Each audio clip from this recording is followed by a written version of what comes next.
గా ఉంది. గ్రామాలలో సోషల్ స్ట్రక్చర్‌లో ఉన్నటువంటి వివిధ సామాజిక సంస్థలు ఎలా ఉన్నాయి? ఈ సామాజిక సంస్థలు ఈ గ్రామీణ సామాజిక నిర్మితిని ఏ విధంగా బలోపేతం చేస్తాయి? అనే అంశాలన్నిటిని కూడా మనం చర్చిస్తాం. ముఖ్యంగా గ్రామాల్లో మనకు అనేక సామాజిక సంస్థలు, సామాజిక వ్యవస్థలు కనిపిస్తుంటాయి. అందులో ముఖ్యంగా కుటుంబం అనేది ఒక సామాజిక వ్యవస్థ. కుటుంబం అనగానే మనకు గుర్తుకు రావాల్సింది ఏమిటి అంటే గనక, కుటుంబం అంటే it is a family. Family అనే పదం మనకు ఫెములస్ అనే పదం నుంచి వచ్చింది. ఫెములస్ అంటే అర్థం సేవకుడు అనే అర్థం. రోమన్ భాష నుంచి వచ్చినటువంటి ఈ కుటుంబం గురించి అంటే భారతదేశంలో కూడా గ్రామీణ ప్రాంతాల్లో మనకు ఎటువంటి కుటుంబాలు ఉంటాయి? చాలా వరకు ఉమ్మడి కుటుంబాలు ఉంటాయి. ఉమ్మడి కుటుంబం అంటే ఏమిటి అంటే, ఒకే కుటుంబంలో తాత, నానమ్మ, లేకపోతే తల్లిదండ్రులు, వారి యొక్క పిల్లలు అంటే ఒక 2-3 తరాలు కలిసి ఒకే కుటుంబంలో ఉండటం, ఒకే వంటగదిని వాడటం, ఒకే పూజ గదిని వాడటం, ఉమ్మడి ఆస్తులు కలిగే వాడటం, ఇవన్నీ కూడా గ్రామీణ ప్రాంతంలో మనకు తరచూ కనబడుతూ ఉంటాయి.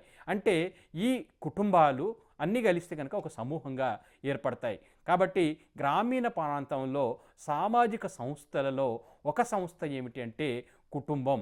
అయితే అక్కడక్కడ ఈ మధ్యకాలంలో పట్టణీకరణ, లేకపోతే ఈ మధ్యకాలంలో కొంత వలసలు రావటం వలన మనకు మనకు వ్యష్టి కుటుంబాలు అంటే న్యూక్లియర్ ఫ్యామిలీస్ అంటే తల్లిదండ్రులు, పెళ్లి కాని పిల్లలు మాత్రం కూడా ఉన్న సందర్భాలు కనబడ్డాయి. కానీ మనం చాలా వరకు చూసినట్లయితే, అత్యధిక భాగం చూసినట్లయితే కుటుంబము మనకు గ్రామీణ ప్రాంతంలో ఉమ్మడి కుటుంబం అనేది కనబడుతూ ఉంటుంది. ఇక రెండవది ఏమిటంటే వంశాక్రమం. అంటే వంశాక్రమం అంటే కనుక ఒకే వంశానికి చెందినటువంటి కుటుంబాలు చాలా వరకు కనబడుతుంటాయి. అది మాతృవంశికులు కావచ్చు, లేకుంటే పితృవంశికులు కావచ్చు. అంటే తల్లి ద్వారా కానీ, లేకుంటే తండ్రి దాని అటువంటి సంబంధం ఉన్నటువంటి కుటుంబాలు కూడా గ్రామాల్లో మనకు కనబడుతుంటాయి. మూడవది ఏమిటంటే బంధుత్వం. దీన్నే మనం ఇంగ్లీష్లోనైతే కిన్షిప్ అంటాం. అంటే ఈ బంధుత్వ అనుసారంగా కూడా మనకు చాలా కుటుంబాలు కనబడతాయి. బంధుత్వం అనే ఒక సామాజిక సంస్థ కేవలం వారికి సామాజిక సంబంధాలే కాకుండా వారికి చాలా విషయాల్లో దోహదపడుతుంటుంది. ముఖ్యంగా వారు లేకుంటే ఏదన్నా తగాదాలు ఉన్నప్పుడు కానీ, లేకుంటే ఏదన్నా పండుగలు చేసుకున్నప్పుడు కానీ, లేకపోతే ఉమ్మడిగా ఏమన్నా పనులు చేయాల్సినప్పుడు ఈ బంధుత్వం అనేటువంటి సామాజిక వ్యవస్థ చాలా ఉపయోగకరంగా ఉంటుంటుంది. చాలాసార్లు గ్రామాల్లో బంధువులందరూ కలిసి సమిష్టిగా పండుగలు కూడా చేసుకుంటారు. సమిష్టిగా వాళ్ళ పెళ్ళిళ్ళకు కానీ, లేకపోతే ఇతర కార్యక్రమాలకు కూడా అందరూ కలిసి వారు పాటుపడుతూ ఉంటారు. ఇది అంటే బియాండ్ అంటే ఒక సామాజిక వ్యవస్థలో వారికి సామాజిక సంబంధంతో పాటు, లేకుంటే ఇంకా ఎక్కువ సంబంధంతో కలిగి ఉన్నటువంటి బంధుత్వం కూడా ఉంటుంది. అందులో ముఖ్యంగా వారి యొక్క సోదరులు ఉండొచ్చు, లేకుంటే కజిన్స్ ఉండొచ్చు, లేకపోతే అక్కజెల్లెలు, ఈ విధంగా బంధుత్వంలో మనకు అనేక రకాలుగా మనకు కనబడుతూ ఉంటారు. ఇక ముఖ్యమైనటువంటి మరొక సామాజిక వ్యవస్థ ఏమిటంటే కులం. కులం అనే సామాజిక సంస్థ కేవలం మనకు భారతదేశంలోనే కనబడుతుంది. ఈ కులం అంటే మీరు గ్రామాల్లో చూసినప్పుడు, లేకుంటే మీరు మన దేశంలో ఎక్కడైనా చూసినప్పుడు, భారతదేశంలో ఉండేటువంటి ఈ కులం అనే సామాజిక సమస్యను మనము సోషాలజీలో చాలా డీప్గా చదవాల్సిన అవసరం ఉంటుంది. కులం అనేది ప్రతి వాడికి కూడా మనకి పుట్టుకతోనే వస్తుంది. అంటే ఏంటంటే బై బర్తే కులం అనేది నిర్ధారించడం జరుగుతుంది. కులం అనేది ఒక సామాజిక హోదానిస్తుంది. కులం అనేది ఒక సామాజిక గౌరవం ఇస్తుంది. కులం అనేది ఒక వృత్తిని, అంటే ఏదైతే ఒక వృత్తి ఉంటుందో, ఏదైతే ఒక పని ఉంటుందో ఆ గ్రామంలో ఫలానా కులం వాళ్ళు వడ్రంగులు, ఫలానా కులం వాళ్ళు లేకుంటే కమ్మరులు, లేకుంటే ఫలానా కులం వాళ్ళు బ్రాహ్మణులు, ఫలానా కులం ఇలా నిర్ధారిస్తుంది. అంటే ఈ కులం అనే ఒక సామాజిక వ్యవస్థ కూడా గ్రామాల్లో ప్రస్ఫుటంగా మనకు కనిపిస్తుంది. ఈ కులానికి కొన్ని కట్టుబాట్లు కూడా ఉంటాయి, కొన్ని ప్రత్యేక ఆచారాలు ఉంటాయి, కొన్ని వివాదాలను కొంతమంది కులస్తులే పరిష్కరించడం జరుగుతుంది.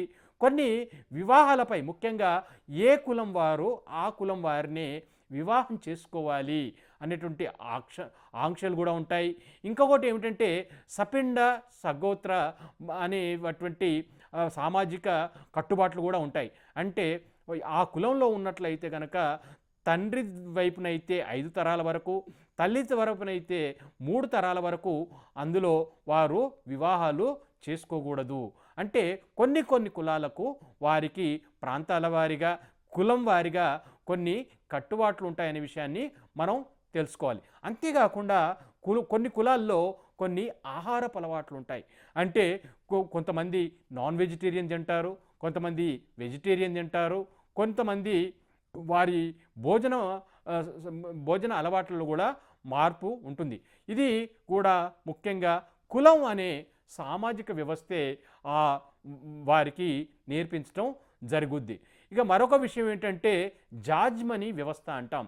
ఈ జాజ్మనీ వ్యవస్థ అనేది కూడా మనకు పూర్వం మనకి సమాజంలో చాలా విస్తృతంగా కనిపించేది. అంటే ఏమిటి? వివిధ కులాల మధ్య సామాజిక ఆర్థిక సంబంధాన్ని ఏర్పరిచే వ్యవస్థను జాజ్మనీ వ్యవస్థ అనేవారు.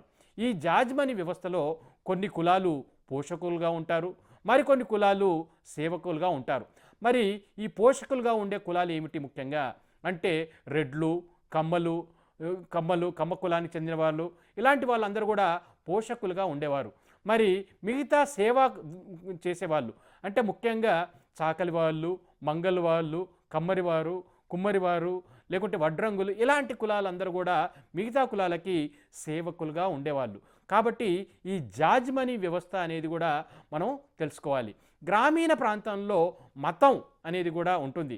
కొంతమంది హిందూ మతానికి ఆకర్షితులై అంటే దైవారాధన అనేది హిందూ మతానికి లేకుంటే హిందూ మతంలో ఉండి హిందూ దైవారాధన చేసేవాళ్ళు ఆ మతంలో ఉన్నటువంటి సంప్రదాయాలు, ఆచారాలు, వ్యవహారాలు, కట్టుబాట్లు వారిని ఆ మతానికే పరిమితం చేస్తాయి. మరొక మతం హిందూ మతం కాకుండా ముస్లిం మతం కావచ్చు, లేకుంటే క్రైస్తవ మతం కావచ్చు, ఇలాంటి మనకు రకరకాల మతాలు కూడా గ్రామీణ ప్రాంతాల్లో క్షేత్రస్థాయిలో మనకు కనిపిస్తూ ఉంటాయి. కాబట్టి ఆ మతాలు కూడా వారిని భవిష్యత్తులో సామాజికంగా, ఆర్థికంగా ఎదగడానికి ఎంతో దోహదం చేస్తాయి.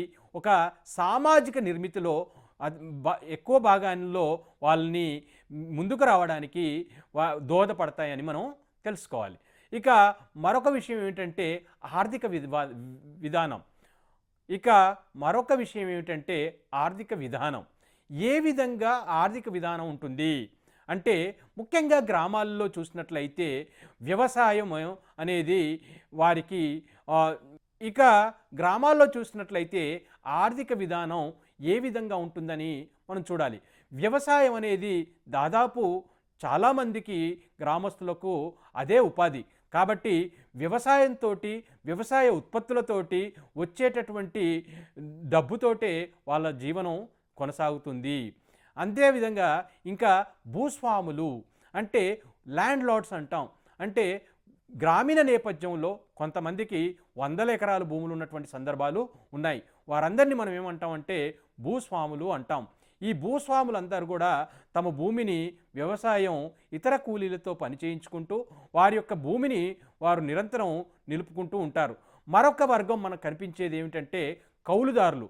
అంటే ఎవరికైతే భూమి ఉంటుందో భూస్వాములు తమ భూమిని చేయకుండా కౌలుకి ఇవ్వటం జరుగుతోంది.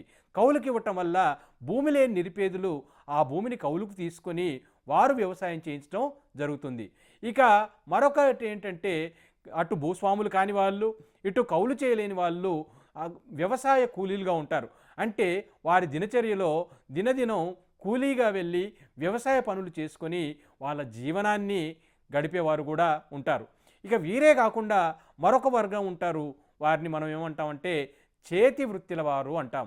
అంటే ఇందాక మనము ఈ పాఠ్యాంశంలో చెప్పుకున్నట్టుగా కమ్మరులు కావచ్చు, వడ్రంగులు కావచ్చు, కంసాలు కావచ్చు, దర్జీలు కావచ్చు, కుమ్మరులు కావచ్చు, చాకళ్ళు కావచ్చు, మంగళ్ళు కావచ్చు, వీళ్ళందరూ కూడా చేతి వృత్తులతోటి లేకుంటే సేవ ఇతర కులాలకు సేవలు చేసి వారి యొక్క జీవనాన్ని కొనసాగించుకుంటూ ఉంటారు. ఇది మనకు గ్రామీణ స్థాయిల్లో కనబడుతున్నటువంటిది. అయితే ఈ గ్రామీణ స్థాయిలో వివిధ సామాజిక సంస్థలు, సామాజిక వ్యవస్థలు అంటే సోషల్ ఇన్స్టిట్యూషన్స్ అంటాం. అందులో మతం ఒకటి, కులం ఒకటి, రాజకీయం ఒకటి, అదేవిధంగా ఆర్థిక వ్యవస్థ ఒకటి.